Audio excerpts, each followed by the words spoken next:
Bienvenue à tous pour cette nouvelle classe et sur la suite du Śrīmad Bhagavatam. Nous allons commencer par lire le verset 26 du chapitre 4 du troisième chant du Śrīmad Bhagavatam. Om Namo Bhagavate Vasudevaya.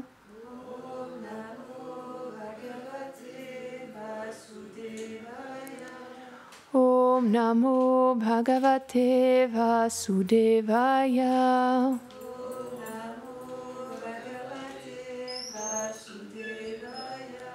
Om Namo Bhagavate Vasudevaya.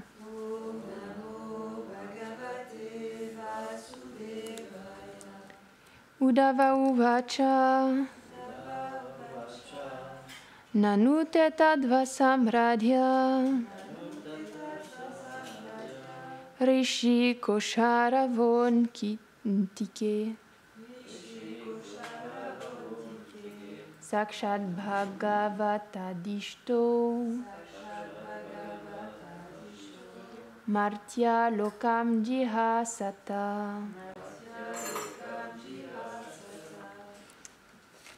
Traduction.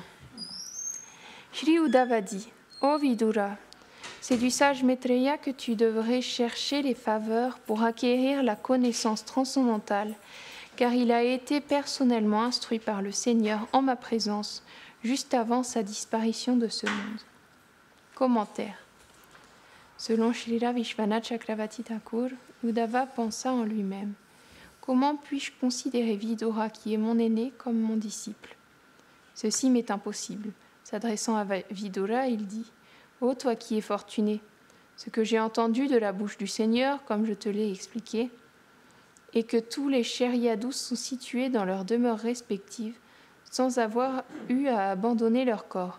Mais si tu te questionnes sur la nature de la naissance et des divertissements du Seigneur, alors Maitreya devrait devenir ton maître spirituel afin de te répondre. Uddhava ne voulait pas instruire Vidura, qui voulait l'accepter comme maître spirituel car il était son aîné. Il préféra l'orienter vers Maitreya, qui était aussi présent lorsque le Seigneur donna son enseignement. De plus, il était plus âgé. Il possédait donc lui aussi l'autorité requise. Telle est l'étiquette à observer en présence d'un aîné. Om Agyanatimirandasya Gyananjana Sharakaya Shakshurun Miritam Yena Taismai Shri Gurave Namaha Shri Chaitanya Manobishtam Stapitam Yena Bhutare Svayam Rupa Karamayam Dadati Svapadantikam He Krishna Karuna Sindhu Dinabandhu Jagatpate Gopesha Gopika Konta Radha Konta Namostute Tapta Konchana Gorangi Radhe Vrindavaneshwari Rishabhanu Sute Devi Pranamami Hari Priye Jai Shri Krishna Chaitanya Prabhu Nityananda Shri Advaita Gadadhara Shrivasari Gora Bhakta Vrinda Hare Krishna Krishna Krishna Hare Hare Hare Rama Rama Rama Hare Hare Vrindaye Turasi Devyaye Priyaye Keshavasya Krishna Bhakti Prade Devi Satyavatye Namo Namaha Mancha Kalpatarubhyascha Kripa Sindhubhya Evacha Patitanam Pavanebhyo Vaishnavebhyo Namo Namaha Namam Vishnu Padaya Krishna Prashtaya Bhutare Srimate Bhaktivedanta Swaminiti Namine Namaste Saraswate Deve Gauravani Pracharine Nirvishesha Shunyavadi Paschatya Reshatarine.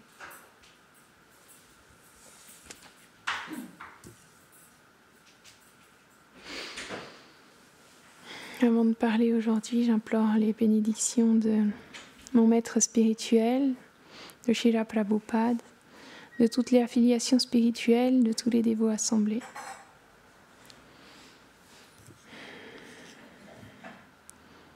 Dans ce verset, Uddhava il dirige Vidura vers Maitreya pour qu'il puisse recevoir la connaissance de lui, parce que, comme c'est dit dans la Tenere portée, étant donné que Uddhava était plus jeune que Vidura, il ne se sentait pas qualifié pour donner l'enseignement à Vidura.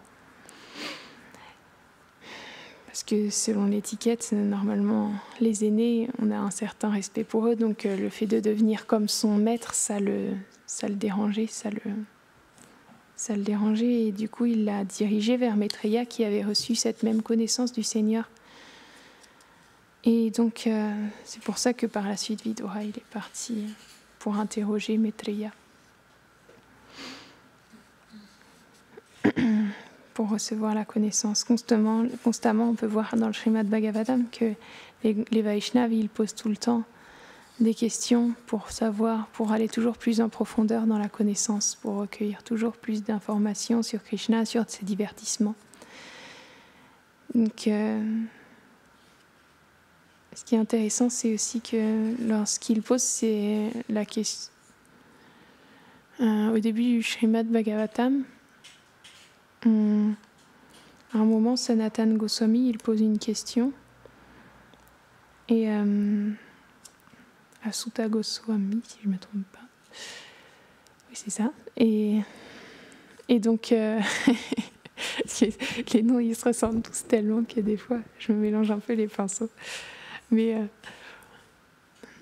il lui pose cette question quand le sujet de Maharaj Parikshit qui punit l'âge de Kali est abordé. Sanatana Goswami lui demande d'aller plus en profondeur à ce sujet-là, seulement si c'est un sujet qui est lié aux gloires du Seigneur.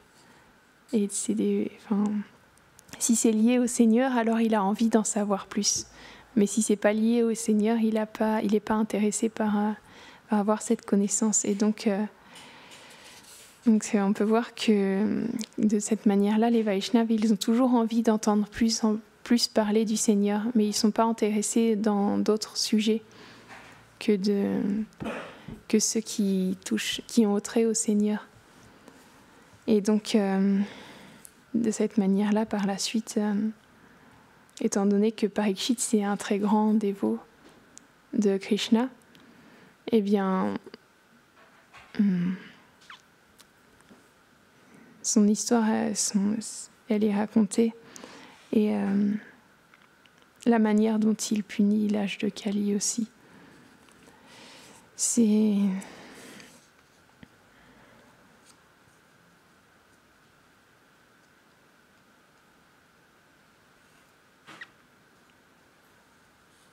de cette manière, dans ce divertissement qui est un peu...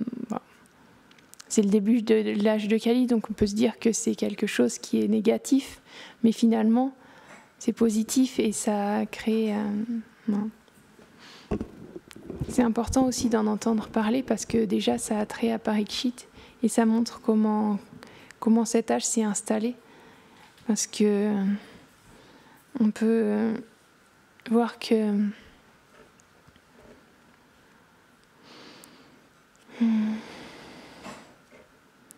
le roi Parikshit, dans son royaume, il y avait aucune des activités interdites. Enfin, tout le monde suivait le dharma. Et quand il avait entendu que dans les royaumes avoisinants, il y avait des activités mauvaises qui commençaient à se manifester à cause du début de l'âge de Kali, alors il a voulu conquérir tous ces royaumes-là pour empêcher Kali de se manifester. Mais un jour où il était de cette manière-là en tournée dans tous ces royaumes, il est tombé sur cette scène vraiment étonnante de ce roi, ce Shudra déguisé en roi qui était en train de frapper un taureau qui avait seulement, il lui restait plus qu'une patte qui tremblait. Et à côté de lui, il y avait une vache qui pleurait. Et finalement, ce taureau, c'était, on le sait, c'est le dharma personnifié, avec ses 4 pattes qui représentent les 4 piliers de la religion, donc la vérité, la véracité, l'austérité, la compassion et l'austérité, la compassion et la pureté, oui, la pureté, je veux dire la propreté. Pureté, c'est mieux.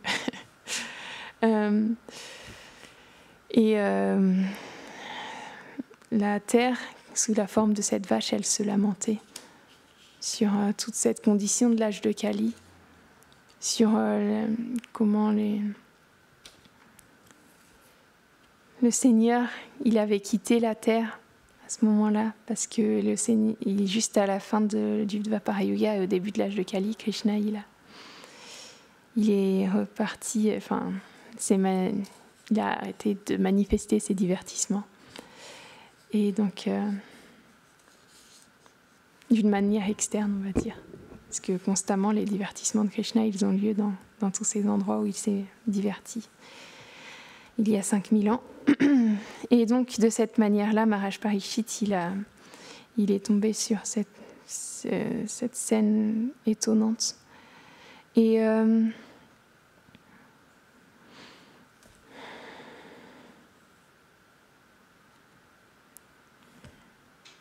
ça m'embête. J'ai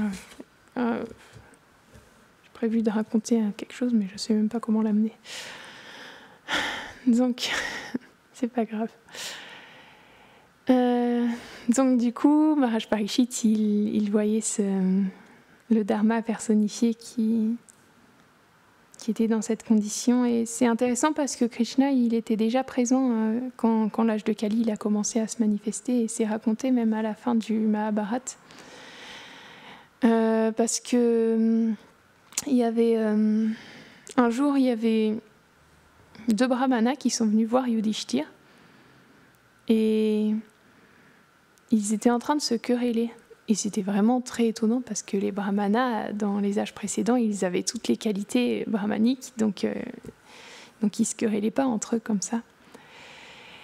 Sauf que là, ils sont venus voir Maharaj Yudhishthir et ils lui ont dit... alors il y a le premier qui s'est plaint, qui a commencé à adresser sa plainte à Yudhishthir, et à Yudhishthir Maharaj, il lui a dit voilà, il y a quelque temps, j'ai acheté cette terre à ce brahmana, et après ça, j'ai trouvé un trésor sur cette terre. Mais moi, j'ai acheté la terre, j'ai pas acheté le trésor, alors il devrait prendre l'or, c'est pas moi qui devrais prendre l'or.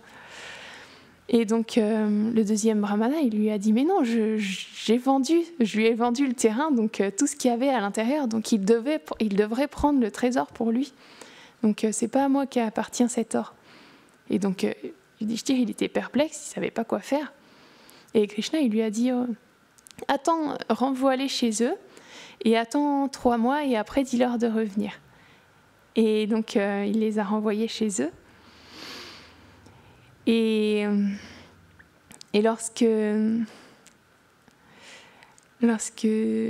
sont revenus 3 mois plus tard, ils ont commencé à se plaindre de nouveau, mais d'une manière différente.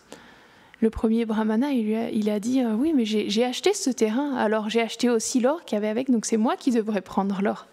Et le deuxième, il a dit non, je lui ai vendu le terrain, mais quand je lui ai vendu le terrain, je lui ai pas vendu l'or qu'il y avait dans le terrain, donc c'est moi qui devrais prendre cet or-là. Ça s'était complètement inversé. Et donc finalement, ils ont divisé le trésor en 2 et chaque brahmana est parti avec la moitié de cet or. Et Yudhishthir Maharaj, il a posé la question à Krishna, il lui a dit « Mais comment ça se fait que ça ait changé de cette manière-là en 3 mois de temps? Qu'est-ce qui s'est passé ?» Krishna, il a dit « C'est simplement l'âge de Kali qui s'est manifesté, en fait. L'âge de Kali, il a commencé pendant ces 3 mois. Et c'est pour ça qu'ils ont changé... de mentalité. Ça montre à quel point cet âge a une influence vraiment importante sur tous les êtres. Et de cette manière-là, par la suite, les Pandavas, ils ont commencé à parler un peu de tous les symptômes qu'ils avaient vus. Ils avaient été témoins de plein de scènes différentes qui étaient vraiment étranges. Et Krishna, un par un, il a expliqué le pourquoi du comment de chacune de ces scènes. Finalement, c'est l'âge de Kali qui commençait à manifester ses qualités sur la terre. Donc j'ai pas tout retenu, mais par exemple, à un moment, il y a quelqu'un qui s'est plaint à Bhima qu'il avait un pot, un gros pot plein d'eau, et il a divisé toute cette eau dans 5 petits pots, 5 pots d'une taille plus petite. Et après, il a remis l'eau dans le gros pot, et le pot, il était à moitié plein. Du coup, il s'est plaint. Il dit, mais comment c'est possible? Ça ne devrait pas être comme ça. Et donc, Bhima, pareil, il était perplexe, il ne savait pas quoi. Il était étonné de cette scène-là. Et Krishna, il lui a dit finalement que c'était une manifestation, c'était l'âge de Kali qui venait, parce que dans cet âge de Kali, ça voulait dire que lorsqu'on donnait quelque chose à quelqu'un, finalement, cette personne-là, elle ne réciproquerait jamais à 100% avec nous, mais seulement à 50% maximum. Donc, c'est toutes ces choses-là de l'âge de Kali qui est, par exemple, à un moment, il y a quelqu'un qui faisait passer un éléphant dans le chat d'une aiguille.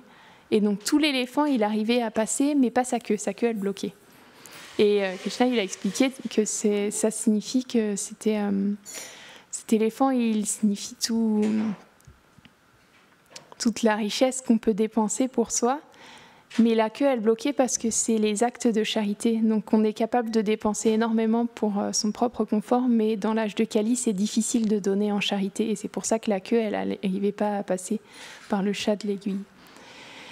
Et donc il y avait plein d'images comme ça que les Yudhishthir et les autres Pandavas, ils avaient vues et qu'ils commençaient à expliquer à Krishna. Et finalement, à un moment, il y a un rocher, il y a un énorme rocher qui dévalait une montagne, et il était sur le bord de la falaise, sur le point de tomber, mais il y a une toute petite plante qui l'a arrêté. Il s'est arrêté de bouger tout d'un coup. Et donc, quand Krishna il a expliqué cette manifestation-là, il a dit, en fait, c'est que les gens dans l'âge de Kali, ils commettent plein d'activités répréhensibles. Donc c'est comme cet énorme rocher, ils sont écrasés sous le poids de toutes leurs activités, et donc ils sont destinés à payer tous leurs actes impies. Mais cette petite plante, c'était une plante de Tulasi, elle a arrêté le rocher. Parce que c'est la miséricorde spéciale qu'il y a dans cet âge de Kali. C'est que cette plante de Tulasi aussi, elle représente le chant des saints noms, elle représente cette miséricorde-là qui vient sous la forme du chant des saints noms et qui permet aux êtres, ils ont beau être écrasés par le poids de toutes les... Enfin, on a beau être accablé par toutes les mauvaises activités qu'on fait, parce que dans cet âge, on n'a plus de qualité, on ne suit plus aucune... le dharma, il a été perdu complètement. Et pourtant, le chant des saints noms, il peut effacer tout ça. Il peut arrêter ça. Il peut même purifier les êtres et leur permettre de sortir du cycle de mort et de naissance répétée. Simplement le chant des saints noms. C'est la grande miséricorde qu'il y a dans cet âge. Parce que Krishna, il vient sous cette forme-là. Et il vient le distribuer quand il vient sous la forme de... Enfin, quand il vient en tant que Sri Chaitanya Mahaprabhu. Et il permet à tous les êtres comme ça d'avoir accès à cette miséricorde. Et donc, on peut voir que finalement le Seigneur, il est très miséricordieux, quelle que soit la condition dans laquelle on est, quelle que soit, même si on n'a pas de qualité, même si on est accablé par toutes ces choses, il nous permet, et les Vaishnavas nous permettent de retrouver, de pouvoir se purifier, de pouvoir accéder au service, à la chose qui est la plus élevée en fait, qui est notre service envers Krishna. Et c'est sa grande miséricorde envers nous. Et donc je voulais partager un petit peu en lien avec ça, cette histoire que j'ai entendue aujourd'hui, qui est vraiment extraordinaire. C'était un soldat qui s'appelait Nilam. Et c'était un soldat qui, à force, il est devenu roi à un moment d'un petit une petite province qui s'appelait Mangai ou Mangal, j'ai pas compris exactement. Et un jour, ce roi, il a rencontré Kundavali, c'était une femme qui était tellement... il est complètement tombé sous son charme. Donc, il était amoureux, il l'a demandé en mariage. Et donc, elle a accepté de se marier avec lui à 2 conditions. Elle lui a dit déjà, tu dois te faire initier. Alors, faut savoir que c'est cette histoire-là, c'est devenu un dévot dans la Sri Sampradaya. Et donc, dans cette filiation spirituelle-là, lorsqu'ils se font initier, ils ont comme des tatouages qui leur sont faits sur les épaules, mais ce n'est pas des tatouages à la manière douce, c'est comme marqué avec du fer, quoi, brûlant, quoi. Ils ont les marques comment ça s'appelle, Shanka Chakra sur les 2 épaules. Quand ils se font initier, ils ont ces 2 marques-là. Et donc, il a fait tout. Et elle lui a dit qu'il fallait qu'il se fasse initier et qu'il nourrisse des milliers de personnes tous les jours sur le Dham. Donc, il s'est fait de cette manière-là, il s'est fait initier, il est venu, il avait ces 2 tatouages de chakra là sur les épaules, et il est venu, il lui a dit voilà, c'est bon, je me suis fait initier. Elle lui a répondu oui, mais n'oublie pas ta promesse, tu as promis de nourrir 1000 personnes tous les jours. Enfin, des milliers de personnes tous les jours. Et donc, il a fait en sorte de nourrir tous les jours plein de monde comme ça. Tous les jours, il nourrissait des milliers de personnes, mais non seulement ça, il leur donnait aussi tout ce qu'ils demandaient, il le donnait à ces personnes. Et finalement, il leur a tellement donné qu'il avait beau être roi, il a fini par se retrouver à court d'argent. Donc il lui fallait trouver un moyen pour continuer de nourrir toutes ces personnes tous les jours. Donc il est devenu un bandit, un dacoïte, donc un bandit sur les chemins, un Robin des Bois, qui volait les personnes riches et qui le distribuait comme ça à toutes ces personnes qu'il nourrissait tous les jours. Et il a obtenu une certaine notoriété de dacoïte, de bandit. Et le Seigneur suprême, il voyait tout ce qu'il faisait tous les jours, et il avait une affection pour lui comme ça, parce qu'il voyait que tous les jours, il servait toutes ces personnes et qu'il leur donnait du prasad tous les jours. Et donc, un jour, ce qui s'est passé, c'est qu'il est venu sous la forme... le Seigneur Narayan avec Lakshmi Devi, ils sont venus sur ce chemin-là et ils sont passés sous la forme d'un couple de jeunes mariés dans une procession. Donc il y a une grande procession qui passait dans la forêt, et donc avec des tas de richesses, et donc les serviteurs de Nilam, parce qu'il avait plein de personnes qui l'entouraient, et ils lui ont dit oh, il y a une grande procession, il y a tellement de richesses que là, pendant des mois, on pourra nourrir des milliers de personnes tous les jours. Il faut absolument qu'on récupère toutes ces richesses. Et en plus, il faut savoir que tous ces serviteurs, ils n'étaient pas des personnes ordinaires aussi. Ils avaient des histoires très particulières. Par exemple, il y en a un qui était capable de marcher sur l'eau, et donc ils avaient tous des grandes... C'était pas n'importe qui non plus. Et donc, de cette manière-là, ils sont mis au courant, Nilam, et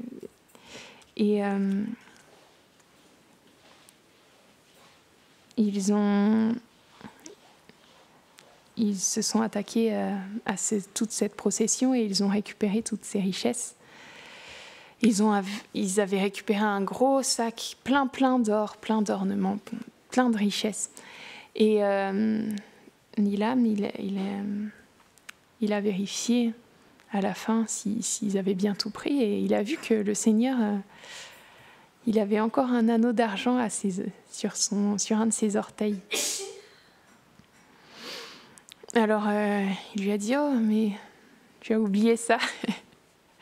Et le Seigneur il lui a répondu « Oui, mais j'ai essayé de l'enlever, mais je n'ai pas réussi. » Alors, qu'est-ce qu'il a fait? Il s'est agenouillé, il a essayé de le retirer lui-même, cet anneau-là. Cette personne-là, ce bandit, ce roi qui était devenu un bandit, il a essayé, il a tiré toutes ses forces avec ses mains, mais l'anneau, il ne voulait pas sortir. Alors, qu'est-ce qu'il a fait? Il a utilisé ses dents pour retirer. Il a utilisé ses dents pour tirer sur cet anneau. Et il a réussi parce que le Seigneur, il a apprécié la manière dont il a essayé de toutes ses forces, par tous les moyens, d'enlever cet anneau qui avait à ses pieds. Donc, il a finalement réussi à enlever l'anneau. Et il l'a mis dans le sac et il a voulu soulever le sac. Mais il était tellement lourd, il n'arrivait pas à le bouger du tout. Et il a dit, il ne savait pas que c'était le Seigneur, il lui a demandé, oh, est-ce que tu as mis un mantra particulier sur ce sac pour pas qu'on puisse le déplacer? Et le Seigneur, il lui a dit, oui, mais en fait, oui, j'ai mis un mantra, mais c'est un mantra secret. Et